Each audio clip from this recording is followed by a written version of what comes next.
Hello, everyone, and welcome to our Community Wisdom Zoom call, online meetings, how to. My name is Jer, and my pronouns are they and them, and I am a member of this community. I have volunteered to help facilitate our discussion, which is intended to be a community discussion and sharing of wisdom. Marian and I will be calling on people and fielding questions and comments from the chat room. We do not have any particular authority in this meeting. Our role is to facilitate and organize the workshop. Say hi, Marian. That's awkward. That wasn't part of the Hello script. again. Great. Thank you, Marian. So the format of this workshop is to begin with some open-ended questions we've pulled together and have members of the community take turns sharing their wisdom about any given question. Broadly, we've organized the questions into some topic groups, and following the Q&A, we will open the call up for any additional questions about those topics or anything else related to online meetings. You may also use the chat feature at any time to ask questions or to share wisdom, and we will read it aloud as time allows.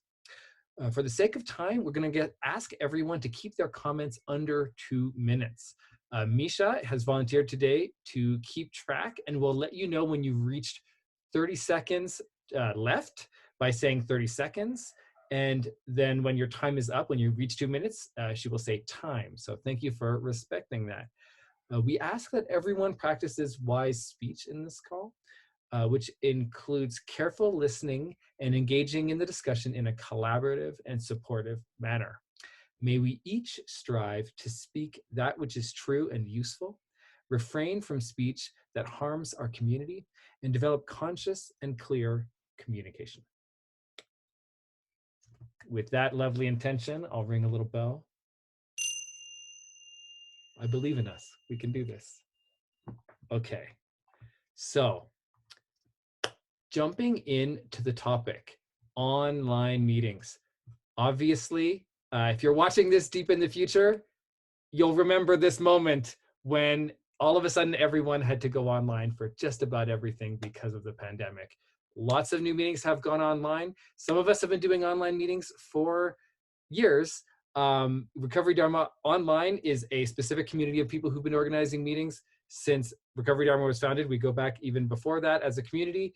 Marian and I are both participants in that, and that's why we are helping to facilitate this meeting, and we can answer any questions that you all don't have answers for, but we're looking for everyone's experience on all these topics. As an overview of what we're going to talk about, first, we're going to go over getting started stuff, like picking a platform, getting accounts, promoting the change, like promoting a new online meeting, and managing things like sharing logins and etc. for the accounts you use to run the meeting. After that, we're going to talk a little bit about the specifics of running a meeting over Zoom. In the first section, we'll talk about other platforms, but a lot of us are using Zoom, and there's a lot of questions about Zoom, so we're going to go into some of the details there, and a lot of it will probably apply even if you're not using Zoom. Things like getting a script that works well for your meeting, managing muting and moderation, issues with chat features in online meetings, and other technical issues and things that might come up. The third section, and so we'll ask you, save any questions about this topic for that third section, is safety and security. We're going to talk about having open meetings versus closed meetings, what to do if trolls show up and try to ruin your time. And we also want to talk about dealing with other social challenges that come up in meetings. It's not all technical, and some of the challenges are different from in-person meetings, and some of them are the same. So we'll have some time for that. And then whatever other questions people want to come up with. So just before I dig into that, I'm going to pitch myself. There is a guide to setting up local Zoom meetings for Recovery Dharma. It's been out for a couple of weeks now. A lot of people have been using it. It goes over a lot of what we'll be talking about in a sort of step-by-step, follow the instructions details. I've had good reviews from people who just read every single line one after the other and said that that solved their problems. So we won't go into all this in detail because luckily the guide already exists. For those of you who've already read the guide, your questions about anything that's missing or comments about things that are missing will be really valuable. But if anyone hasn't already, and let me just, I'll share my screen for just a sec to show you. Here's the document. It's pretty straightforward. There's lots of text, but it covers a lot of issues. So if anyone is at home watching and you're thinking of starting an online meeting, that's a great place to start, and we'll get you probably to a place where the rest of this video makes even more sense. Okay, coming back to our script, getting started. So you've decided you want to have an online meeting, and you have to pick a platform. You need somewhere to have it. Zoom is the example. Right now we're using Zoom. A lot of meetings are using Zoom, but I'll open it up now. What platforms have you tried for Recovery Dharma meetings, especially other than Zoom, and how did they compare? So who has thoughts on that?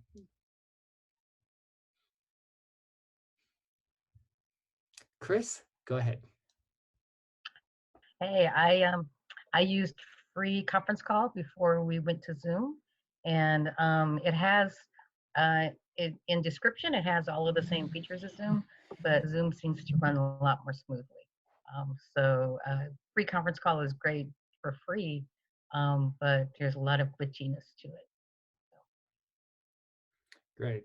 that's the main Thank one I you. use.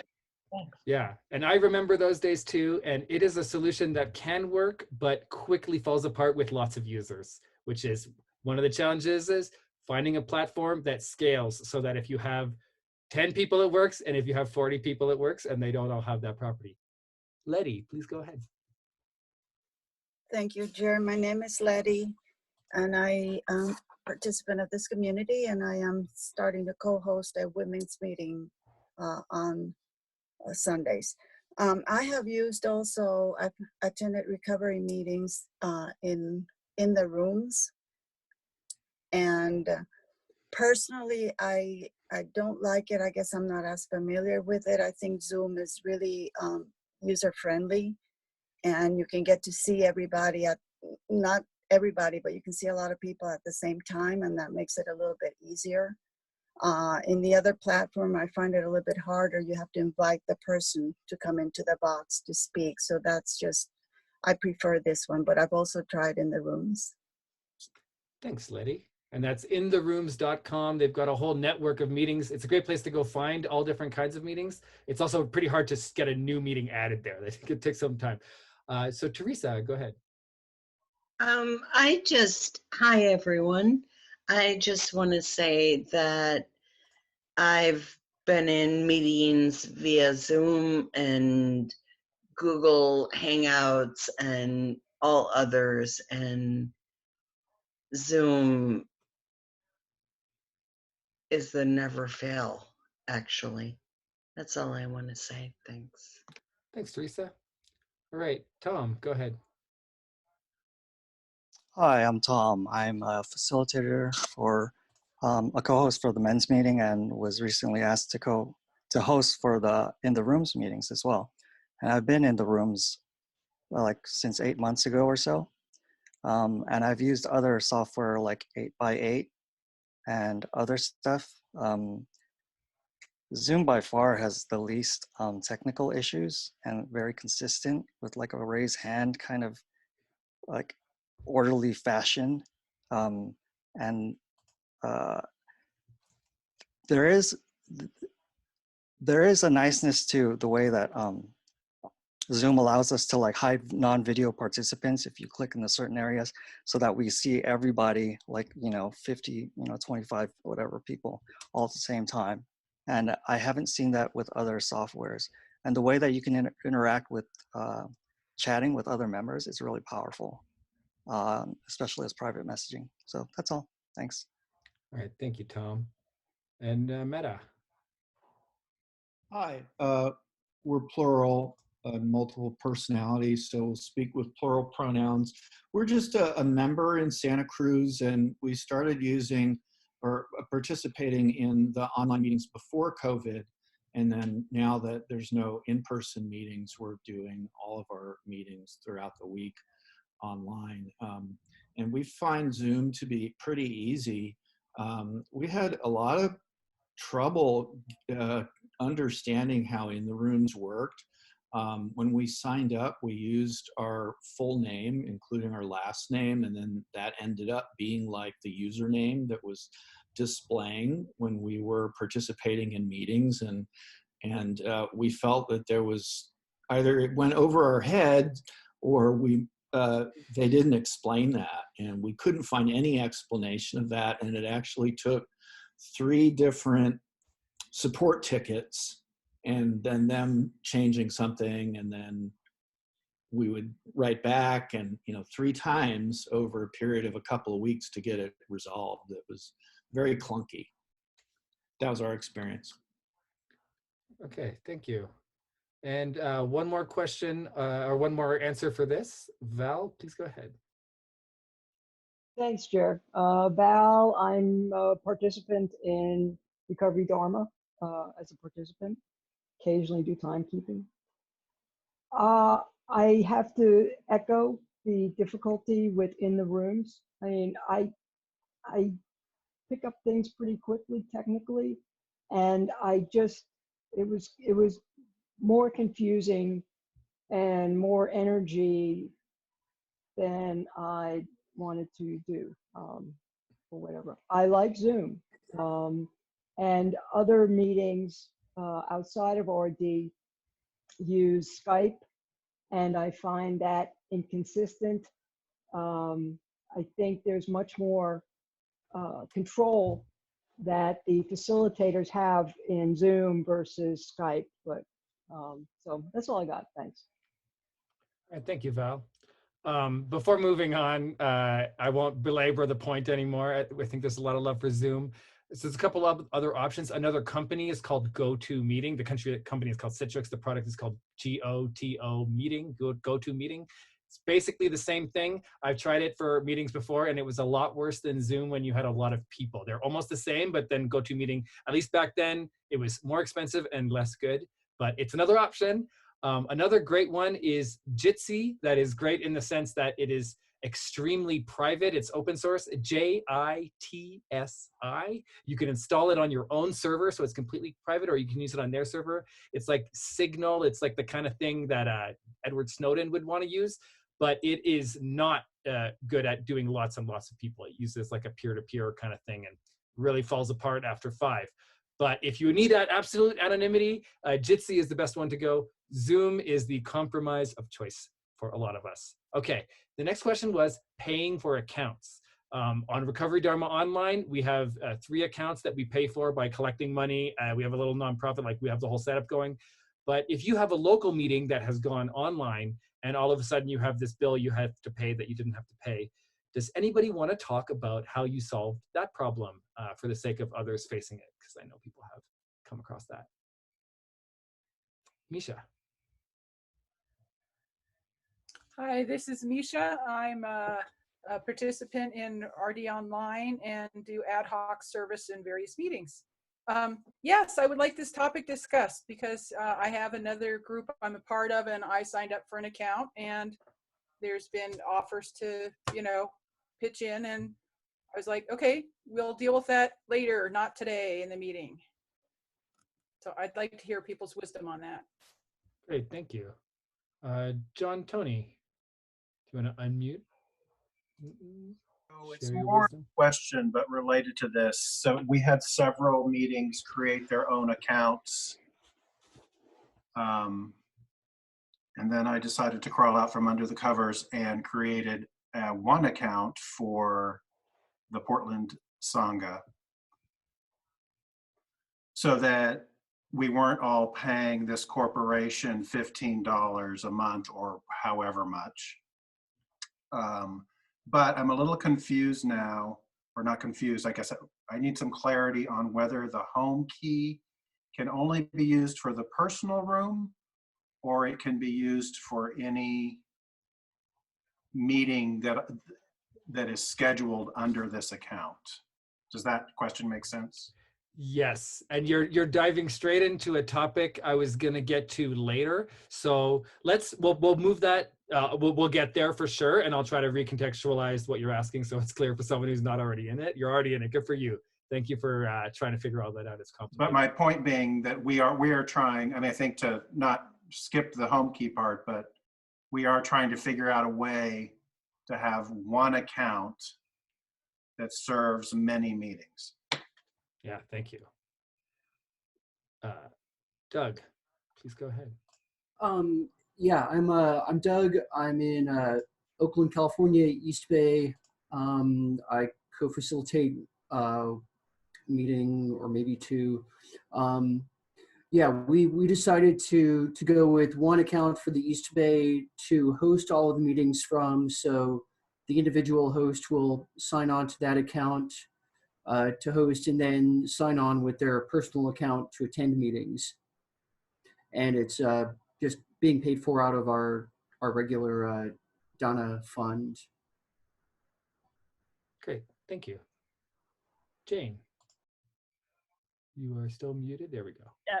I always try to do the microphone instead of the word. Hi, I'm Jane from New Jersey.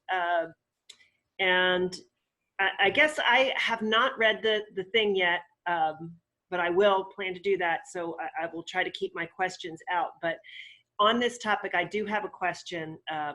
Our group has 2 meetings, one on Friday night and one on Sunday. And we also have a handful of other meetings close by. So I guess nobody's really stepping up. So I was just going to step up and start an account. But I guess my question would be, I'm assuming that I can use one account for the Friday meeting and the Sunday meeting. And can other people in the area use it if it's a different night? Like, I'm not sure how many people can be on one account, like how many meetings can use one account. So that's a question. I'm not sure if that little thing that you showed earlier would answer that question or not, but that would be my question. Thank you. Great, yes. And so the answer is yes. It explains in excruciating detail how you can use the host key, which is a setting inside of Zoom that is a little bit hard to find, but is a very, very useful.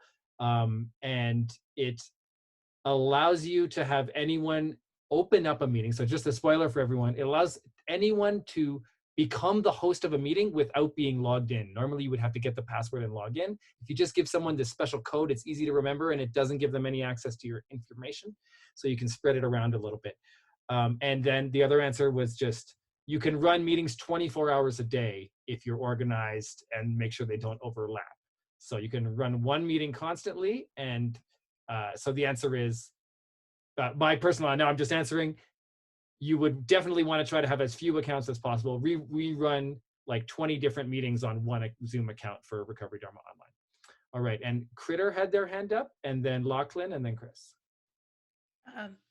Critter, many hats in Recovery Dharma, but speaking to local meetings moving online, in Berkeley, I've helped get 2 meetings set up.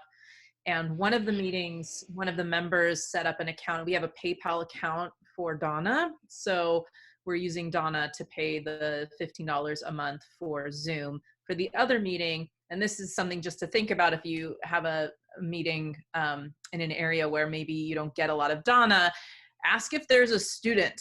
I'm a student and we are currently using my student account for this.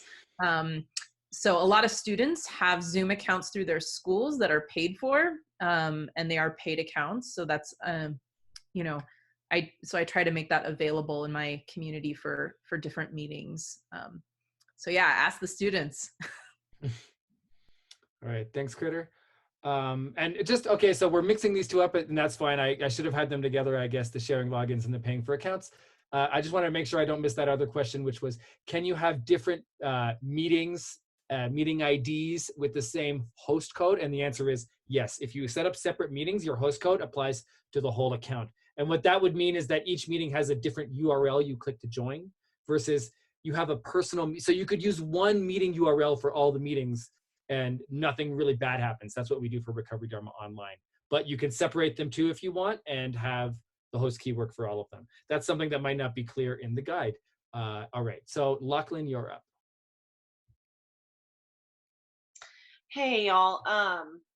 So I'm actually just, I think that I'll probably need to collect Dana in order to pay. We don't have a very big Sangha, so I don't know if we have any students, that kind of thing. I'm honestly I'm probably going to just need to collect it. And this will be the first time I've dealt with money in a nonprofit in any way. And so I'm pretty anxious about that. So I'm interested in any wisdom about like handling Dana and visibility of that, and what to do if you collect too much money or what have you. I'm just having a little anxiety around that part, but I think I'm going to need to manage that. So any advice there I would accept. Thank you. Great, thank you, Lachlan. Chris, go ahead. That was exactly what I was going to share. So I'm Chris. What I'm speaking of right now is Recovery Dharma Online. So with Recovery Dharma Online, we were a small little sangha, right? And we were just a group of people. And so what happened for us is that when we went from that free version to the paid version, that's what was tricky for us.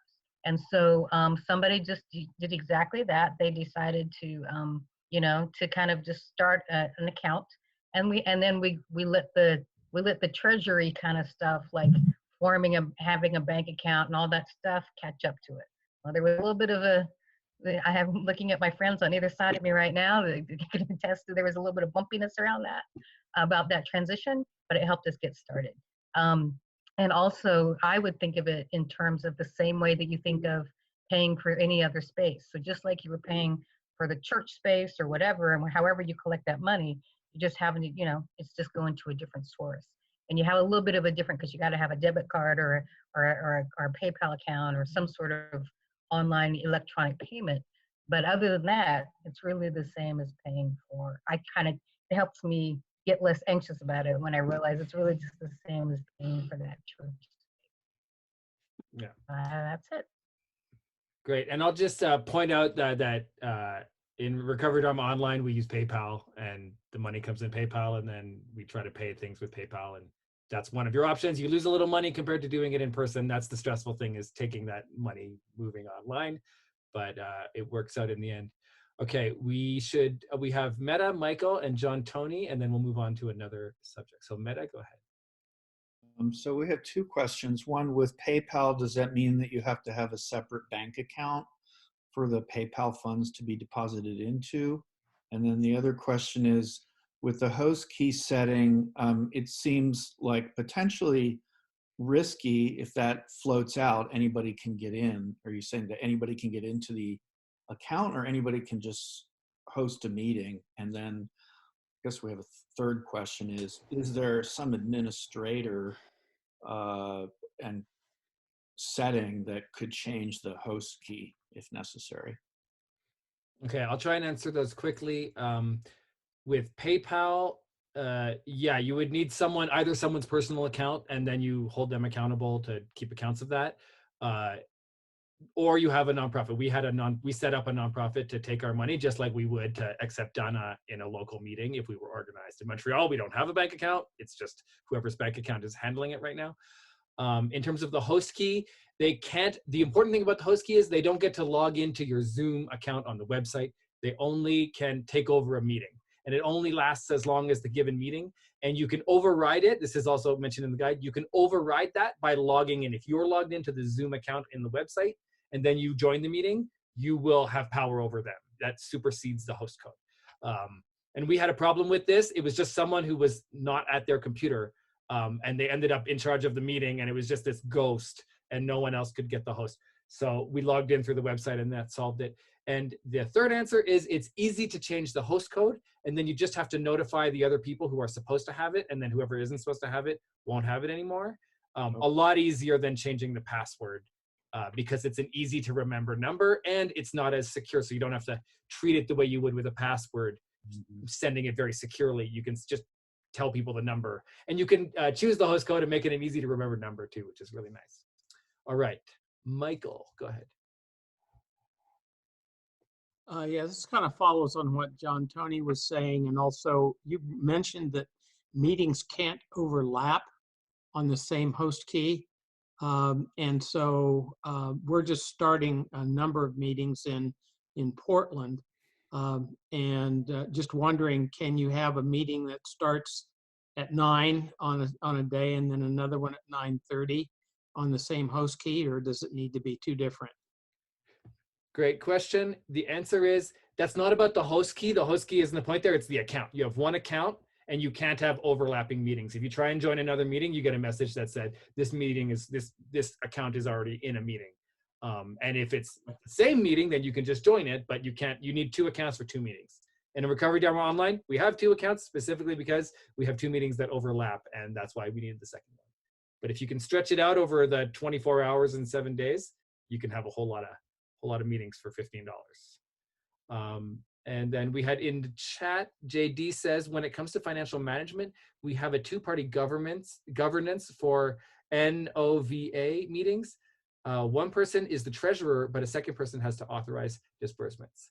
So that gets into a whole realm of how to manage financial stuff that we shouldn't dig into here. I think Chris's point that it's the same as a lot of other meetings is good. And we have a previously uploaded community wisdom call on how to start a meeting where you can hear about some of those financial questions. I think we dug into them.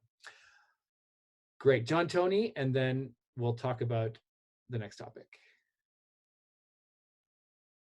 Yes, a couple of things about the host key. So just to be sure I got this correctly, the same host key number, unless you change it, can be used for different meetings as long as they don't overlap.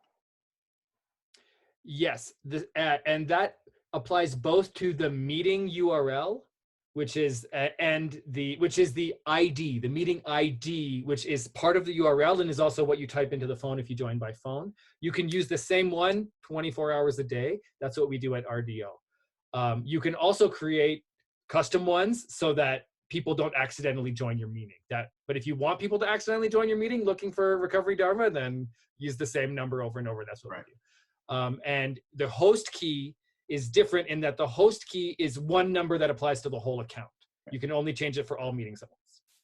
So when I logged on, my understanding is that there should be something that says claim host.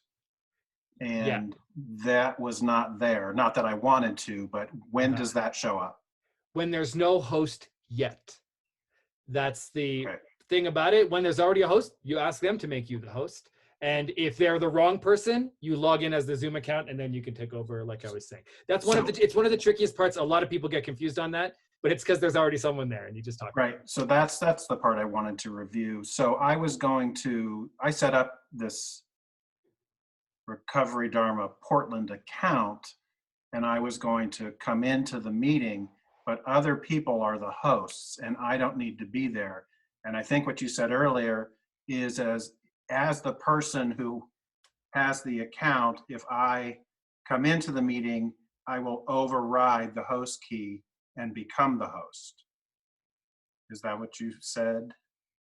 Yes. If you're logged into the website and you log in and you'll have the avatar of the shared account and all that stuff, you will also be a host and you will be able to remove them as a host. But will they stay as a host? If they've claimed the host key, will they stay as a host and then I can just sit there and do nothing? Yes, that will be fine. I think maybe you become a co-host. And Marion brought up a great point in the chat, just to say it out loud. There's the host allowing co-hosts and things like the host key. All of this involves setting inside Zoom. So theoretically, there might be no claim host button if there's no host key set up. So that's where the guide that you'll find linked along with this video will explain to you how the host key works, so that if you follow those instructions, you'll be at a point where it's already working, which it sounds like you're already at that point. So that's the good news. And there is, I'll just say one more thing before we move on, because we're talking about this whole host code thing, which is that the nice thing about the host code is you can create your own personal Zoom account. So I have my own personal Zoom account with my face as the avatar and my name as the name. That way, when I join a meeting, it says Jared Clark, and you have my nice avatar, which maybe, I don't know if it'll be in the video, but there we go. Rather than a Recovery Dharma logo and like, who is that again as the Recovery Dharma logo? So it's one of the big benefits. And remember to do that. Everyone create your own account. It creates a nice feeling of like being in person and stuff if your video is not working. Okay. And so final comment on this is John Tony saying, if an anonymous person stays in the Zoom room, they will become host. the claim host button disappears. The only possible solution is that an owner of the Zoom account must log in to override that anonymous host. So if that's complicated, the thing is the last person in a meeting automatically inherits the host status, even if they didn't have the host key. And that's the situation I was talking about before, where we had to log in and override that person and take over. So be aware of that. If you're the last person who's meaningfully going to be using a room, end the meeting rather than leaving it and having that person become like a ghost potentially with the power. But as long as they just close the meeting, eventually it goes away. So sorry, Ryan and Misha, we'll have time at the end for more questions. I just wanted to jump to the next topic. Okay, so the next topic was promoting the change. And so my question is, how did you get the word out about your new online meetings? Was there platforms? Did you already have ways of talking to your members that you used? So okay, so Ju and Keith is what I see on the text. Would you like to answer that? Yeah, my name's Keith. They, them, theirs pronouns from Asheville, North Carolina. I guess I'm like the communications person for this Sangha. And I helped set up the Zoom accounts. And then basically after that, it was going to our website, changing the front page to have a link, an extra link to the meeting page, which got totally changed over with all of our Zoom information. And I've also found that using MailChimp as like a way to communicate via email has been helpful. I have it on my cell phone, I have it on my desktop and laptop, and I can just pretty much type up quickly like, this is what's going down, and send that out to many people, then copy the link, go into our private Facebook page, paste the link there, and everybody has shared information within 15 minutes. I think I did, I spent maybe 20 minutes on it this morning, just doing a quick update about what's going down, and maybe 2 hours setting it all up. But yeah, that's kind of how we've found communication. We've also started with WhatsApp recently. And I think once we started the online, 30 seconds. Thank you. I think when we started the online meetings, we communicated with somebody in a circle, and I forget who it was. I don't think it was Dirk, but that's who's come to mind since I see him. This is Joe, by the way. Joe and Keith. Hi, Thanks. Joe and Keith. Great. Critter, you're up next. So I'm a big fan of communicating across many platforms because people receive messages in a lot of different part of. We have Google groups set up. We make announcements at every meeting. If people want to sign up for the Google group, we get them signed up, and then we make announcements. That's where we send our business meeting agenda, and any announcements get sent to the two Google groups for those two meetings. We also have in the East Bay, as Doug mentioned, we do have an inner Sangha, and there is a website. So we have Recovery Dharma East Bay, and so all of the meetings got updated there. And then we have a Facebook page group, so then it gets posted there. Am I missing any? I think those are the main ones: is the Google group, the local inter Sangha website, and then of course updating the global website through Craig and Chris, who have been doing a fantastic job getting that taken care of. Thank you for all your hard work. And Facebook. Thank you, Critter. That's a great exhaustive list.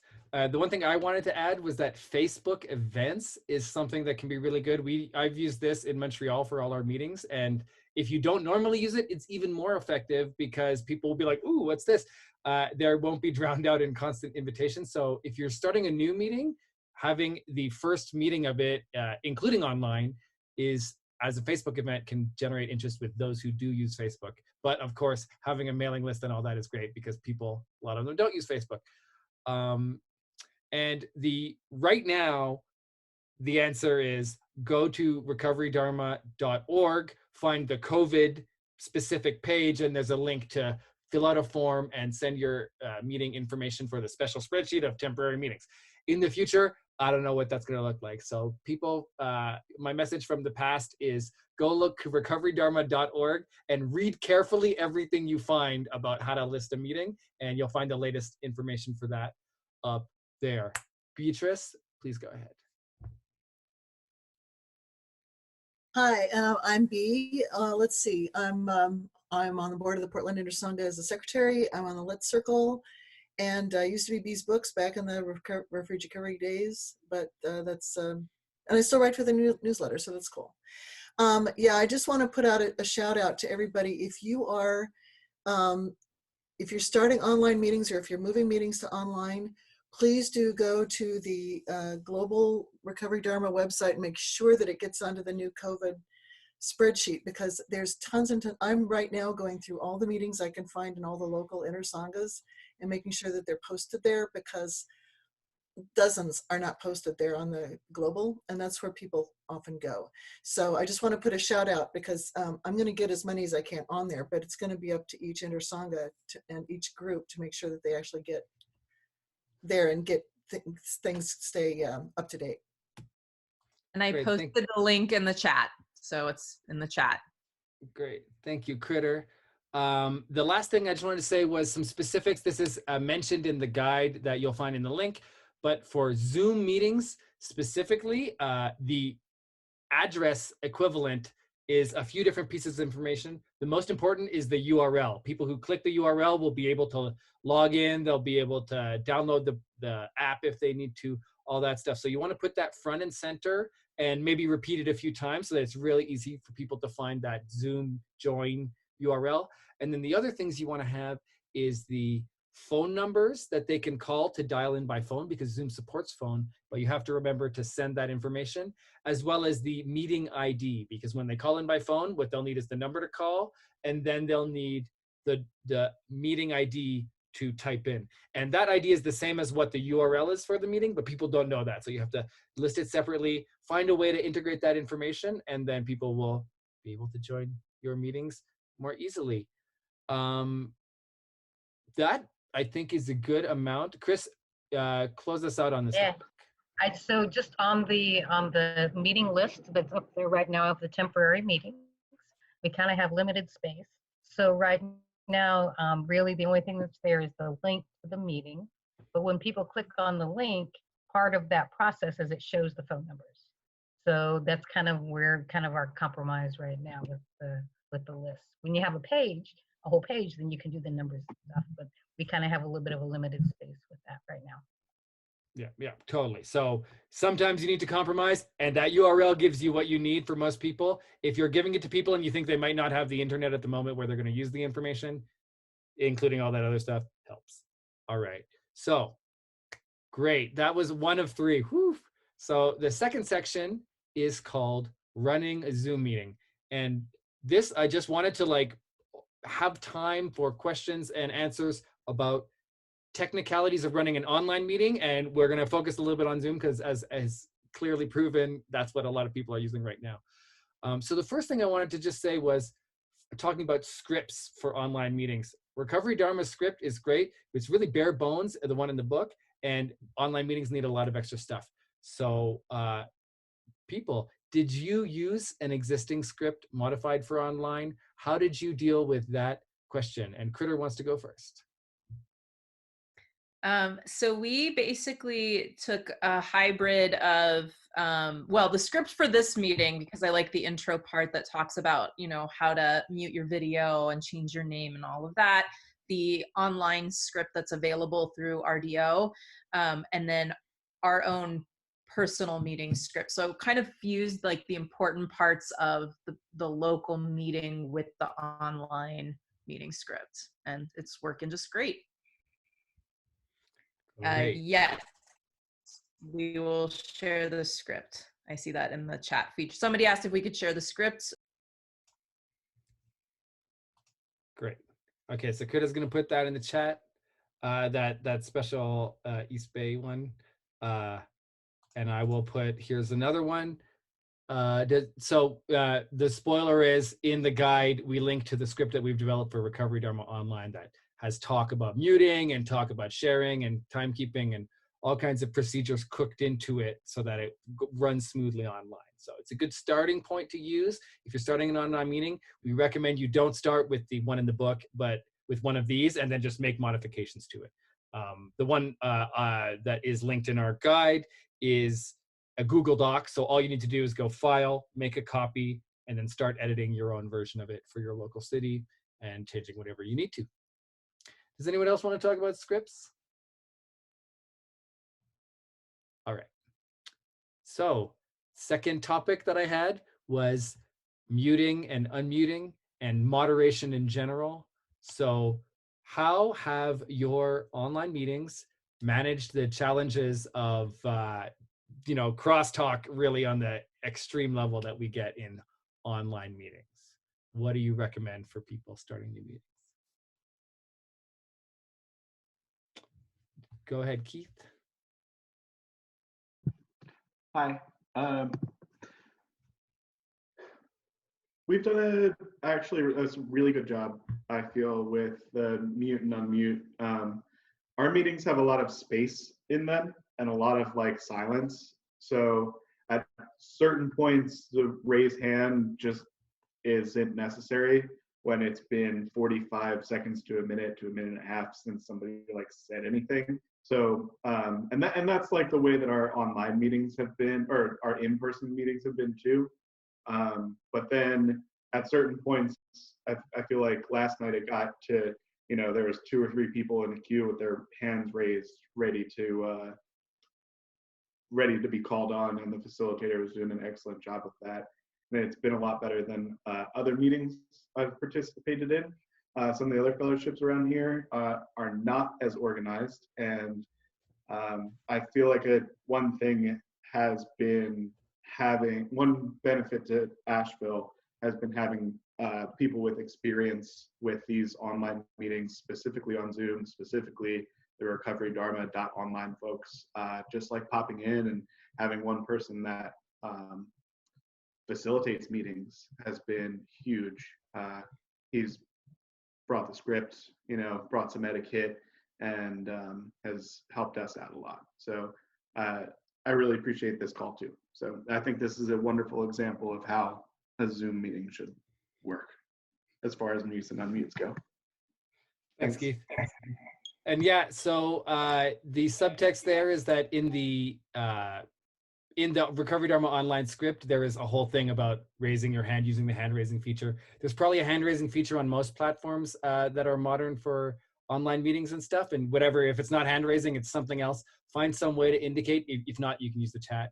And then take turns. And then, like you say, at a certain point, it becomes natural and people don't have to raise their hand, or they see that there's no hands raised and they know that now is a good time to talk. There's been some silence. But it's really nice when there is a queue of people to have it nice and easy for people to relax and know that it's not their turn yet. Jane, go ahead. Okay, just my 2 cents. I'm looking forward to doing this, but I guess it's a decision that people have to make. When I first started the Recovery Dharma online meetings with you guys when I was on leave a couple months ago, I liked the feature of everybody kind of introducing themselves and saying hi in the beginning. But I also attend a lot of meetings on InTheRooms, and now that it is so explosive, I mean, we've got like 200 people at that meeting, and I find that kind of like, I don't know how well that works when you have a really large meeting, because I think people start coming up. They don't just say hi and introduce themselves, they start talking, and before you know it, I feel like a lot of the meeting is gone. Some of this, the script, I find the scripts a little bit challenging, that they don't eat up so much of the time that there's no time left at the end for sharing. So I guess that's something that maybe you get better at the more you host meetings, hopefully. But yeah, I just wanted to share that. Thanks, and that's a great point. Historically, we did the sort of go around the circle in Recovery Dharma Online and everyone says hello. We've basically stopped that. We've switched to, if you're new, introduce yourself and say where you're from and your pronouns and things like that, because indeed it triggers the problem of people speaking at once, and the technical impossibility of that working well. It works so much worse than in person. It has all the problems of in person, and it's even worse. And someone in the chat asked, by crosstalk, could you define the problem in more detail? I'm sorry, the word crosstalk is loaded as heck. But in this case, what I mean is that in an online meeting, when multiple people unmute and talk at the same time, it's not only confusing like it is in person, it's overstimulating and the system doesn't work well. And so by that, I mean, it's really important to make sure only one person talks at a time in an online meeting, one way or another, because on a technical level, it just doesn't work. And as a side note, I'll say that people using headphones makes an enormous difference to the audio quality and to the degree that which everyone has to mute. If everyone wears headphones, then no one has to mute compared to no one wearing headphones. So if you're a host, please wear headphones. The difference it will make to the amount of echoes and things is enormous. So Misha, please go ahead. Thanks.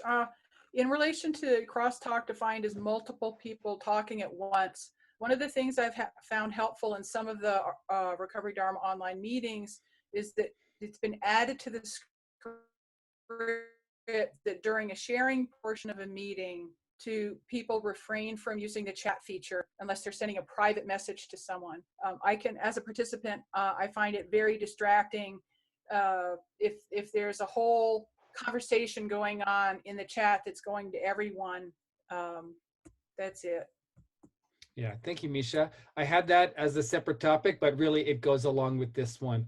And it's a good point because chat is a really powerful second channel feature for people sitting at home. It can make it more engaging for them, but also, and in this meeting, we use it because it means that people can get more things across. We can answer more questions more quickly.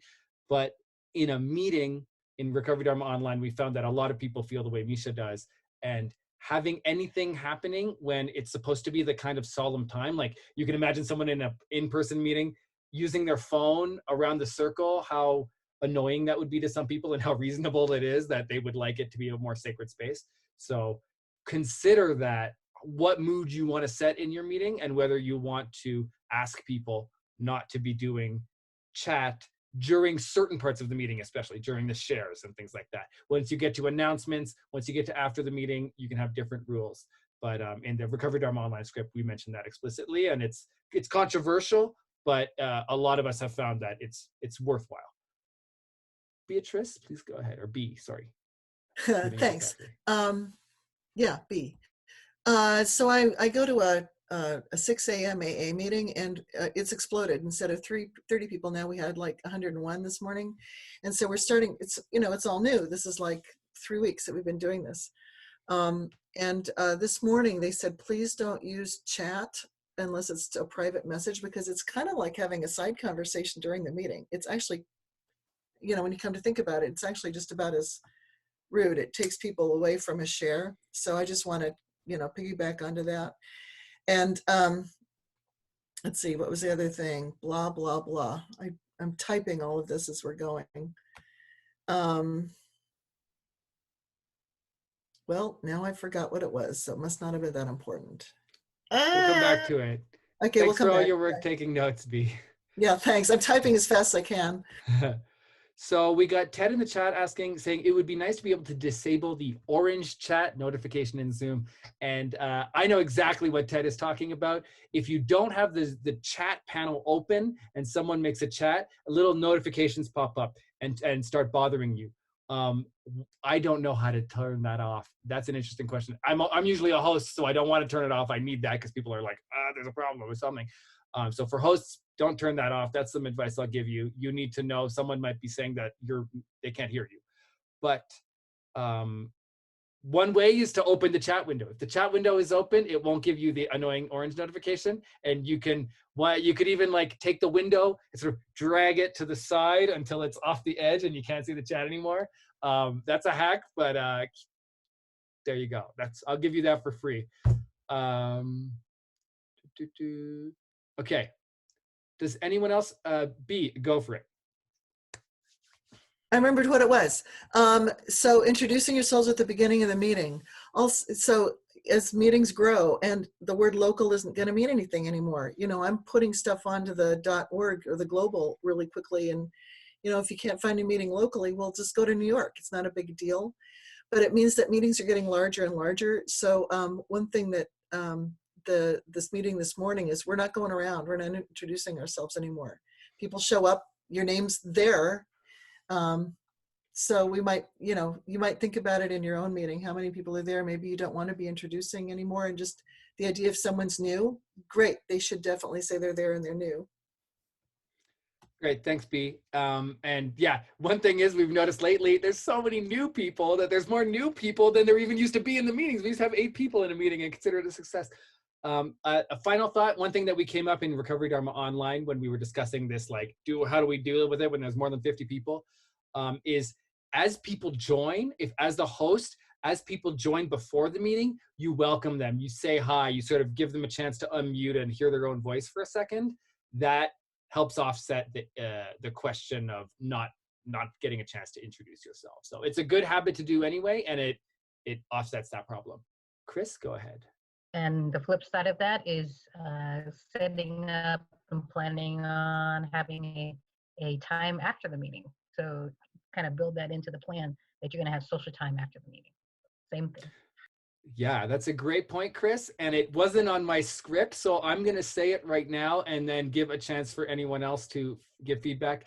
In Recovery Dharma Online, we call this the virtual parking lot because, and a lot of people get a laugh, so go ahead and take that joke and run with it.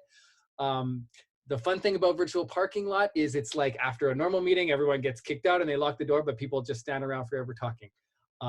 It's really easy to run one. As the host, if you just tell people about it in advance, they'll hang out, they'll talk. You give new people a chance to ask questions, something that would happen in a real meeting just naturally, like they kind of just hang around and then a host talks to them and sell them a book and all this stuff. So, do you have any questions you want to ask about the program? All kinds of things like that. Setting that up in your meeting and then having a culture where someone has agreed to stay. In Recovery Dharma Online, it tends to be the host that just agrees to stay, but you can ask for a volunteer to do that job if you have to go. So anyone who wants to talk about that and all the fun things that happen there, you can go ahead. B, please. Just to piggyback on that, Jared, yeah, that's what we've been doing. And Monday night, we had people hanging out for an hour. We had newcomers asking questions. It was super. It was just like going out for coffee afterwards, except, without the coffee. Great. And Tom? Yeah, I thought it was a really good point first. And I see Marion has her hand raised after as well. I think it was one thing was wrapping it like a burger, like saying hi to people just as they enter, sort of like that brought a sense of community and family. And then afterwards, even before the virtual parking lot, I'm noticing some of the host facilitators go through the actual list and say, hey, did you get a chance to share yet? Or we just wanted to say hi and say thank you for coming. And then just go through the list completely. And it really builds a strong sense of fellowship, I think, for each person that attends, because each person wants to be acknowledged. If I go to a meeting, I feel like I'd like to be acknowledged, or, that's a really big deal if I'm a newcomer. But to make that sort of like part of their format is really powerful. And then even after that comes the virtual parking lot where we get coffee together. It's a beautiful thing. I think using that helps me feel like I'm being of service. Anyways, thanks. Great, thank you. I'll go to Marion. There was just a question in the chat. Is parking lot a feature in the meeting or a separate meeting? And the answer is parking lot is just a way of referring to hanging out after the meeting has officially ended. So we do the closing announcements and it's just like, if people don't log out right away, then there's the virtual parking lot. And that's just what we call it. But really it's just the meeting after the meeting, the after party, or some people call it the virtual community space. So yeah, Marianne, go ahead. Yeah, and this is kind of backtracking because I was trying to raise my hand earlier, and as a host, I can't do the feature. So a couple things that I wanted to mention, and one is about the introductions. Yeah, we stopped doing introductions a long time ago with our higher ground meeting because it was so large. But the other thing I also wanted to talk about is one of the other features that we have in our script is to be mindful of others and refrain from eating, smoking, vaping, or moving about while on video. And that if you're going to do these things, to please consider using your stop video button or turn off your video, because many folks are here for other issues, besides substance abuse. So some people are here for eating, some people are here for vaping, some people are here to quit smoking. So we ask for that. We have that in our script also. So I, again, highly recommend that you look at the script that Jer has put in the link to, and then it has some of the different options of what you can do and say.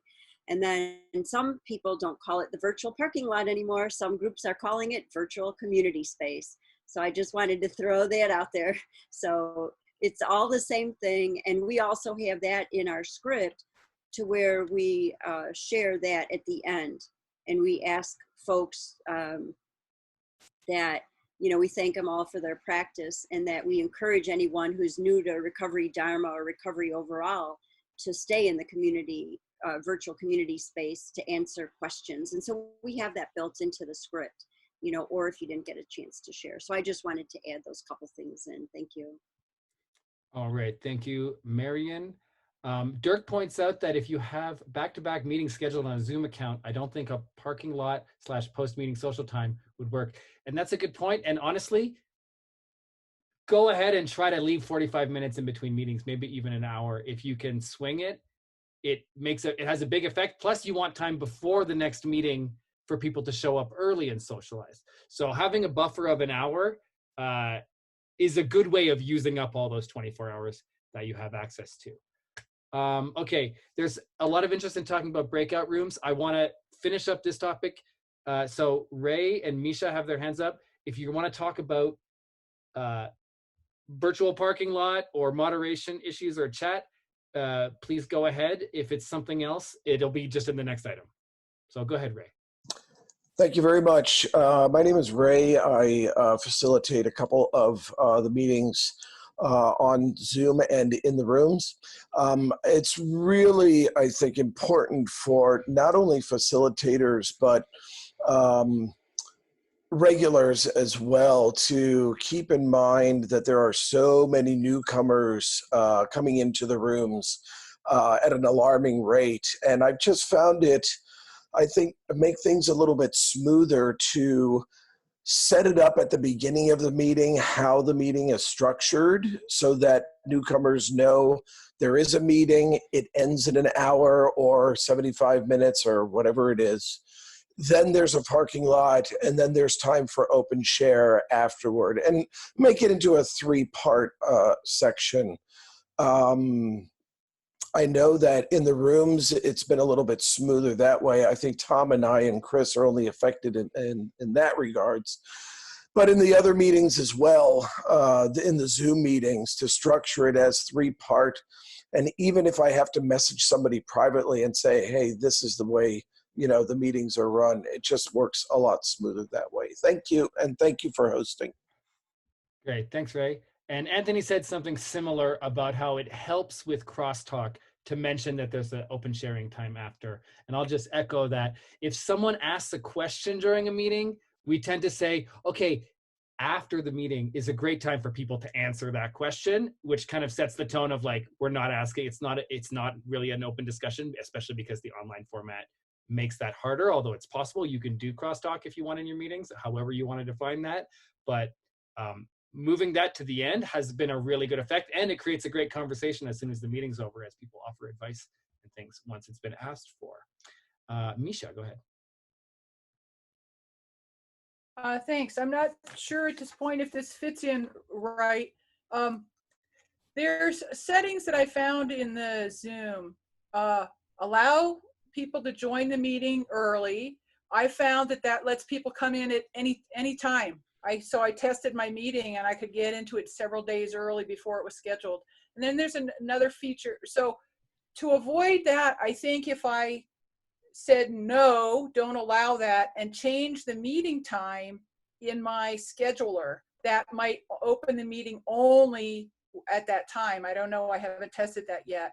And then there's another feature that has a waiting room function. I haven't tested that. So I'm hoping those might be covered in the setting up a Zoom meeting guide. So those aren't covered in a lot of detail. A lot of detail in the guide, but we can talk about that maybe in the safety and security section, which we'll get to soon. And the question's about how to keep it open and closed. And there's a question in the chat that will fall into that category for sure also. So we'll get to that soon.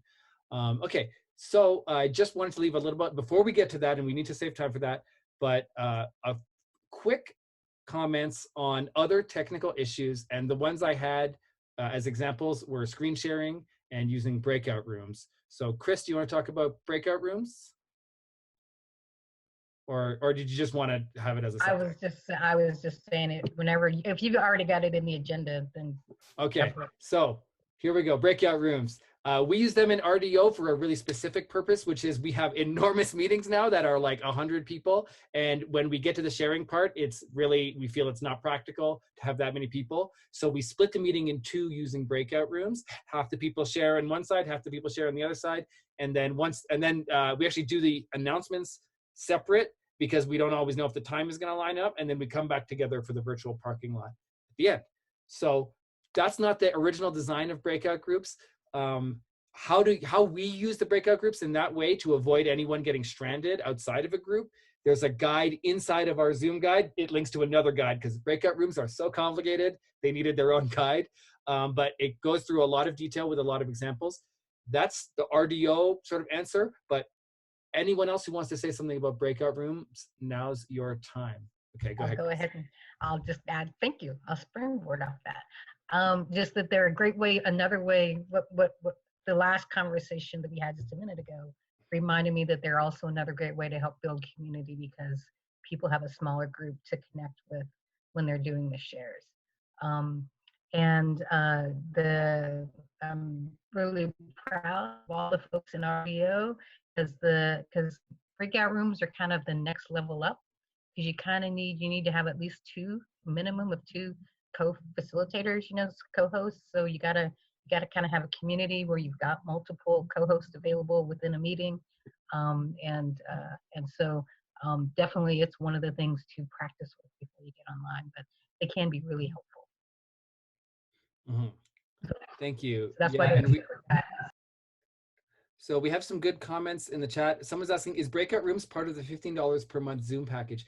The answer is yes. You have to turn it on though. There's a bunch of settings that could potentially apply with different rooms and stuff. So it can get a little complicated, but once you get it turned on, the host will see a button that says breakout rooms, and then they'll be able to manipulate the pretty complicated interface. And I second Chris's point, practice that. This is a skill you need to practice because it can be very chaotic. And the other hot tip about breakout rooms is communicate what's going to happen because people will be confused by the way the interface moves around and stuff. So tell them exactly what's going to happen and then when they'll come back so that they understand that. That was one of the main things we learned using it in Recovery Dharma Online. Great. I think all the other comments are about the next topic. Letty, go ahead. I just wanted to say also it's important as a host to communicate to your co-hosts how the system is going to work, because we've run into that. Whether we're going to completely finish everything and do a parking lot and then return, or are we going to complete the meeting and then come to the parking lot, because it's very confusing at some meetings. Yeah. So saying it out loud in a way that both the attendees and the co-host understand exactly what's going to happen. We found that you can do that. You say, oh yeah, you're all going to leave and you're going to be with Letty. She's going to take care of you. And then when you're all done sharing, you're all going to come back. And then everyone is safe. And just to say, part of the complication of this is making sure that when you make breakout rooms in the context of like running an RD meeting, if it's a normal RD meeting, you want to make sure that there's a host in each room so that they're making sure the shares go smoothly and everyone understands what's happening. And in the interface, that can be a little tricky. So you get distracted doing that, and then you forget to explain the big picture to everyone. And so you got to do both and talk it through as you go. And I'll just say the last thing, the breakout rooms, the intention of the feature of breakout rooms is not to break a meeting in two. That's why it's so, one of the reasons it's so complicated. The idea is to break everyone into small little discussion groups. So you could also do it that way if you were doing inquiries or something. You could say, okay, I'll break it into groups so that there's 3 or 4 people in each group. And you say to everyone, all right, we're sending you out. You're going to talk for 10 minutes and you're going to come back. Like if you were at an event and everyone broke up into little groups and you're coming back and you go looking for the stage again. So that's always an option. it's a little complicated and a little time consuming for a 1 hour meeting. That's why we don't use it at RDO too much, but that's what the feature is for. You can use it for that. And if you want to abuse it for the sake of just splitting the meeting in two and having two hosts, that's what our complicated guide is for. Meta and then Chip. Please go ahead, Meta. We were in a breakout room where there was some miscommunication between the co-hosts, and they couldn't figure out how to communicate with each other. Is there any way that the platform allows co-hosts to communicate with each other when they're separated into rooms? Or is there any workarounds that somebody has come up with, like call on the phone? Yeah, it's a good question. And the answer is Facebook Messenger is what I would use if I needed to talk to Marion, who tends to be my breakout host. The host, the one person who is host, and in this case, Zoom has host and co-host, and we didn't get into it, but you always have the ability to like delegate most of your powers to other people and have multiple co-hosts. And it's an important part of Zoom to always have multiple co-hosts. In almost every way, they have the exact same powers. For some reason, I consider it a bug. Only the host and not the co-hosts can manage the breakout rooms interface. And so it means that there's no way for the co-host in the breakout room to do anything that affects you. The host is able to do one thing, which is send a message to every single user that does a pop-up message and they see it. But it's kind of a nuclear option and it's really disruptive. So if you need to talk to your breakout host, my advice is use a direct method. Chip, please go ahead. As an observer of all of this, as we've gone through this transition, there's been a lot of things that I think some of the hosts don't know exactly how to do some of the things that you just have been discussing. And hopefully this manual, I assume it was distributed to people who are hosting. But what I really wanted to say is this morning we had, our breakout group was 4 and one person dropped out. So it's 3 of us for, basically half an hour, and only 2 of us wanted to share. So it was a rather awkward, thing of, we ended up, the 3rd person left and me and another person just sat and chatted about nothing related with anything really, which has its own value. But I'm just saying the size of the breakout rooms, I don't think Lloyd intended that to happen that way, but 4 is just not going to work, especially if you lose one. So anyway, that's. Thanks, Chip.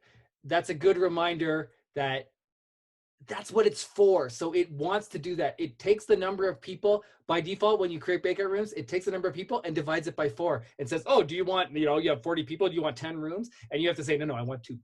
And if you miss that step, that's what probably happened. So if you're going to make small groups, you really need to tell people what to do in there, because I've been in meetings where that was the intention and still sometimes people are confused. So there you go. And yeah, go ahead, Marion. If I can interject, sometimes what happens is the person creating the breakout room might forget to delete the last group. If they're making 2 breakout rooms or 4 breakout rooms, whichever one it is, they have to delete the last group. So there's somebody remains in the main room. What happens if they forget to delete, there'll be the folks in the main room just left hanging.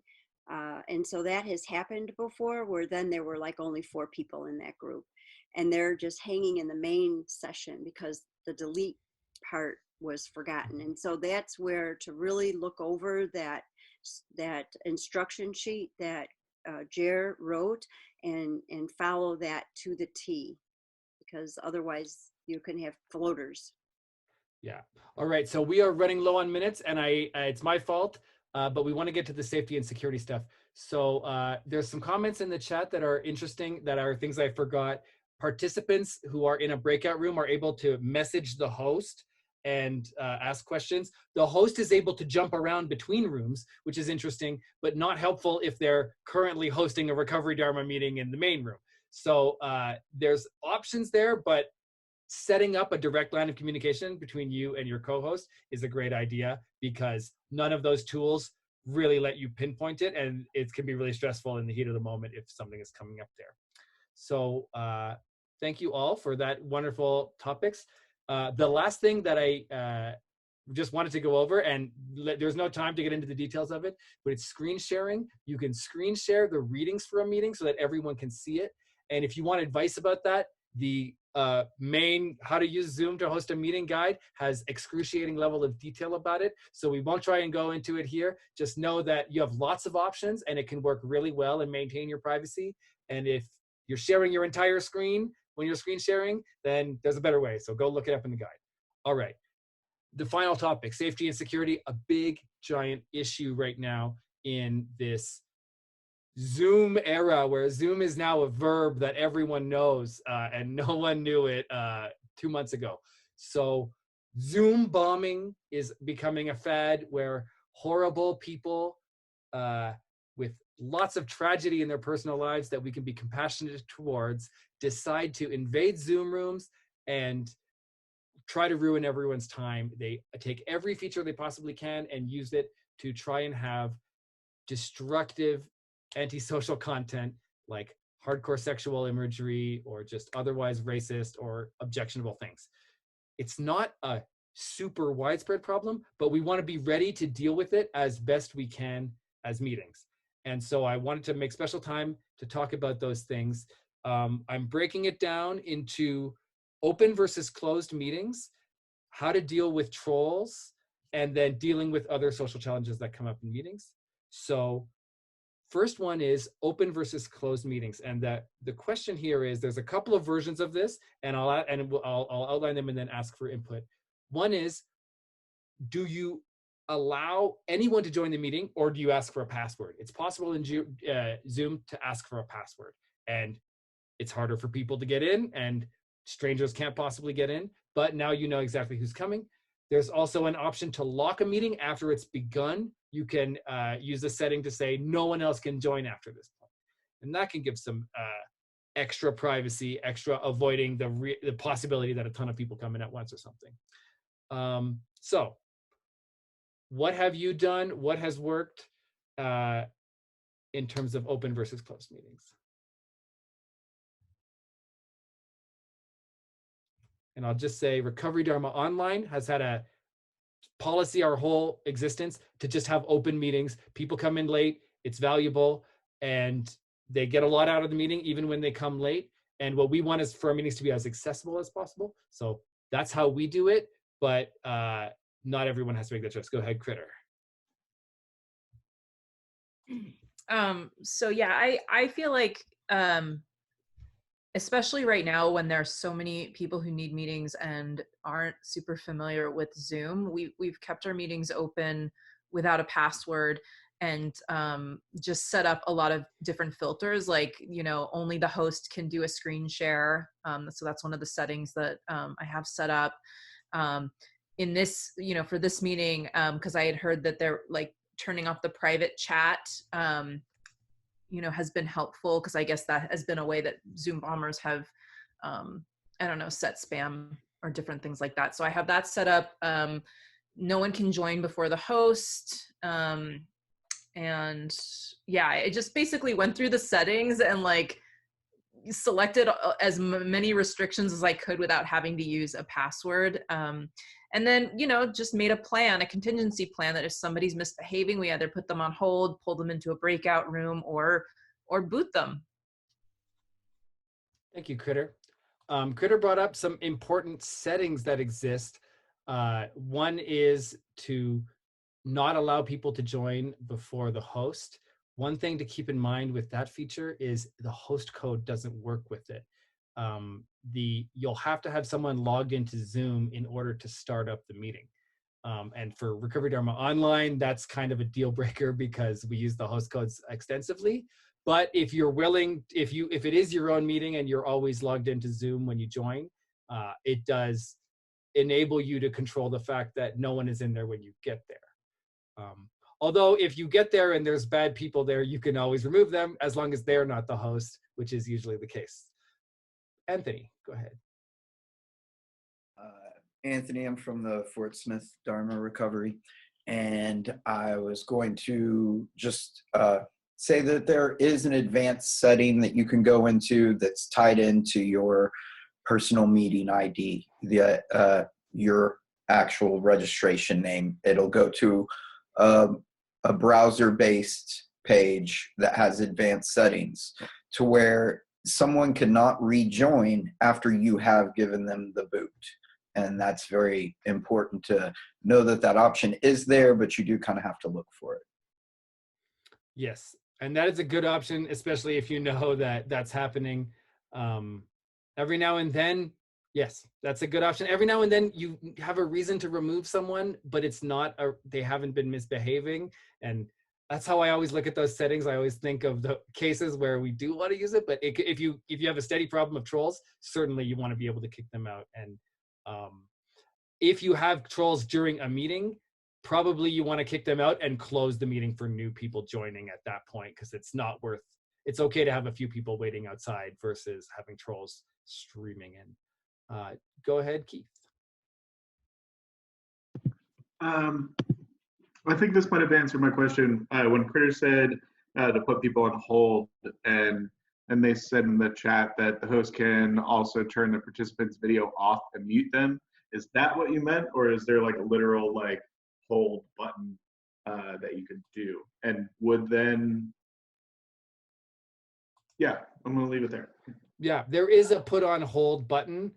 Honestly, I've never used it and I don't know exactly what it does, but you can mute people's video, but they can always turn it back on as part of the problem. Go ahead, Marian. Yeah, you can put them on hold and you can turn their video off to where if they want to turn it on, they have to ask permission to the host. And the hold button, you can have them on hold indefinitely. Sometimes they usually leave just because they've been put on hold. And then the remove button is they can't rejoin if you have that toggle switched on in your main administrative account. So those are like 3 different options to use. Thanks, Marian. There's also a setting that you can turn on and inside a meeting that you could say, okay, only once it gets bad, and it says allow participants to unmute themselves, and you can turn it off. That's the default. People can unmute themselves, but you could, if you have a big problem, you could turn that off and say, okay, you got to raise your hand, and I'm going to unmute you once you've raised your hand. Sort of an extreme circumstance, but it's a nice tool to have for if problems arise. Chris, go ahead. Yeah, what I like about this discussion is that it kind of starts at a base. You know, there may be a few things that you might want to put in. I'm a fan of kind of taking the little share screen away. It's kind of like taking the toy away from the kid, you know, and assuming that people are just maybe goofy, making mistakes, you know, that kind of thing. And it just occurred to me recently that all of the same tactics that I would use for somebody who's not ill-willed, just making mistakes, are the same tools that I would use for somebody who's being aggressive. The difference is with the aggressive person, I would step it up and be more kind of vigilant, but the same tools work for all. And so that's helped me keep a kind mind, you know, and a calm mind, so that then I actually also think more clearly. And this is also another benefit of having co-hosts who can really watch that participant, which is really where all of these features lie. So many of these features lie. Thanks, Chris. That's a great point. Staying calm, don't freak out, look at the interface. This is good technology advice, but especially in a stressful situation. You have tools to remove the people and silence them. Just don't get nervous and it'll go okay. Be compassionate with yourself and with everyone else. There was an important setting that was brought up, which is about screen sharing. One of the main things people do is abuse the screen sharing feature. That feature can be set both in the meeting. You can change the settings to say only hosts can share, and in your Zoom account you can set it to say only hosts can share by default. And so that's not a bad idea. If someone needs to share, you can make them a host. And the other features that are similar are the annotations and the whiteboard, which you can turn all of them off, or you can set them all to host only. And if you foresee problems or if you're having problems, those can go well. and usually you can turn them back on during the meeting if you want to.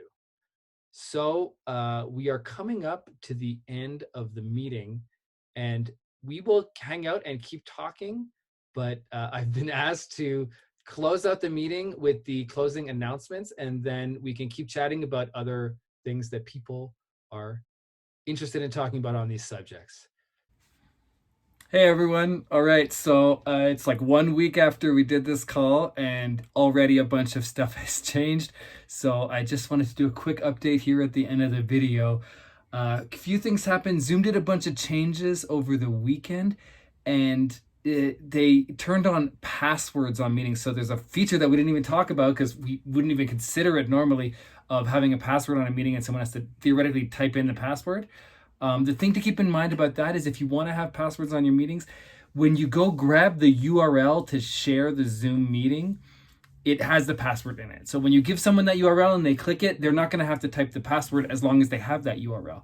And the trick there is that if your meeting didn't have a password before, but now it does have a password, you're going to need to go back to Zoom, regenerate that URL, and give that URL to people, because people who click the old URL, they're going to need to type in the password, and that is too much work. So don't expect people to type the passwords. Don't tell them your passwords as the default behavior.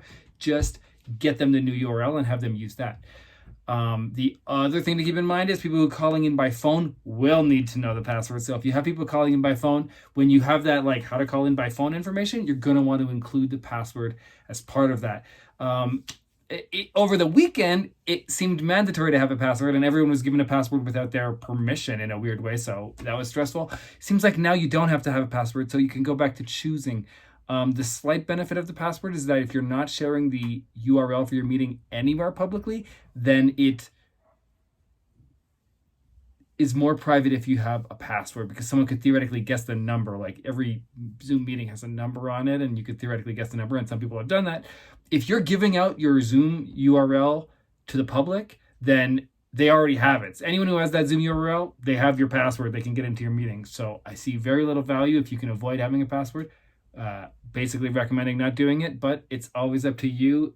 Each meeting is independent. That's the Recovery Dharma online policy. Anyway, another neat feature is that Zoom has added a new button in the admin, like for a host in a meeting, there's a new button that says security. It's a little shield, and it's really useful because inside there you have direct access to a bunch of settings that were sort of hidden all over. There's one to turn off attendees being able to share their screen, which we discussed. There's one to turn off attendees being able to rename themselves, which I guess is the thing that people do when they're trolling. They like troll and then they rename themselves and try and mess with you, so you could turn that off theoretically. And there's a quick way to say block someone, and then it shows you listen to people, and you can just pick the one you want to block. So I don't know, just there you go. Security button is brand new. We didn't know about it, and it's a good thing to keep in mind. The other thing I wanted to mention was the concept of waiting rooms, and the fact that part of this change Zoom did over the previous weekend was to turn on the waiting room feature for everyone who had a personal meeting room. That was very disruptive because, as discussed in the call, that breaks the host key feature, and the hosts can't get into the call. In order to use the host key, they have to be logged in with Zoom. We talked about it, but just wanted to say, really recommending not to use that feature at all on a Recovery Dharma meeting unless you really know that the host is always going to be logging in via the website and then opening it up and being the institutional account and all those things like we discussed. But that if you had a meeting from before this video came out and before this change was done in Zoom, it's possible that that waiting room feature was turned on, and that's what makes the host key not work. So just there you go. Don't use that. I love you. Keep going, and good luck with all your online meetings. So, right. Thank you, everyone, for all of your amazing input. I think this will be really useful for everyone. Thank you, everyone, for watching. If you're watching later, we really appreciate that you cared so much about running a good online meeting that you watched all this. I hope it goes well for you, and you can come join us at Recovery Dharma Online to see how a meeting runs. We'd love to have you, and you can come join us at the RD Community Wisdom Circle by going to by sending an email to rdcommunitywisdom@gmail.com, which will be in the video description, and I'll put it in the chat right now. Great. So we also have a poll going where you can vote on future topics. I don't know in the future if this will still work, but it's a Survey Monkey. The link is here. We'll try to put it on the video. What do you want to talk about in the next video like this? Please fill out the survey and let us know, and contact us on the email if you want to propose new topics. Critter, go ahead. Yeah, so the survey is going to be kept open for a while because we're now offering community wisdom workshops monthly on the first Wednesdays of the month, same bat time, same bat place. Most of them will get recorded, maybe turned into literature for our community. So there's options that we generated that we would love for you to vote on, but also you can, there's a fill in the blank. So if there's a topic we haven't thought of, please feel free to fill that out. And join us next month. All right. So this video will be posted on the Recovery Dharma YouTube, which now has a nice, awesome URL, youtube.com/Recovery Dharma. How elegant. Please join us there. Watch the old videos. There's one on starting a meeting, and there's one on getting started in Recovery Dharma, and then there'll be this one. There's also a bunch of new recorded guided meditations. So please check it out. If you have recorded guided meditations, you can get in touch with Critter. So you could go to that rdcommunitywisdom@gmail.com if you want, or just info@recoverydharma.org, and send us and get in touch about uploading those videos because we'd love to see them. And thank you all for being here.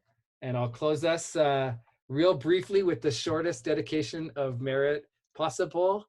May our recovery be of service to all beings everywhere.